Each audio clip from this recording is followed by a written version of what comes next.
Dead on the spot ang isang pasahero habang nasa loob ng sinasakyang taxi makaraang pagbabarilin ng hindi pa nakikilalang riding in tandem criminals sa Circumferential Road, Bacaca, Barangay 19B sa Davao City. Ayon sa taxi driver na si Ramil de la Cruz, sumakay ang biktima mula sa Hall of Justice sa Ecoland at magpapahatid sana sa bahagi ng Bacaca Road, subalit sinusundan na pala ito ng riding in tandem. Pagsapit sa Circumferential Road sa harap ng isang simbahan, nakakuha ng pagkakataon ng mga kriminal at pinagbabaril ng gunman ang biktimang nakaupo malapit sa driver's seat na nagtamo ng maraming tama ng bala sa kanyang katawan bago tumakas sa hindi malamang direksyon.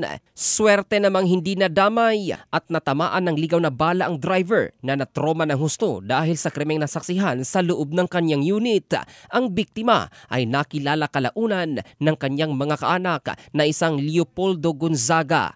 Ayon kay Davao City Police Office spokesperson Captain Hazel Tuazon, nagpapatuloy pa ang mga investigador ng San Pedro Police Station sa pangangalap ng ebidensya maging ang mga kuhang CCTV footages malapit sa crime scene para makatulong sa pagkilala sa mga tumakas na mga suspect.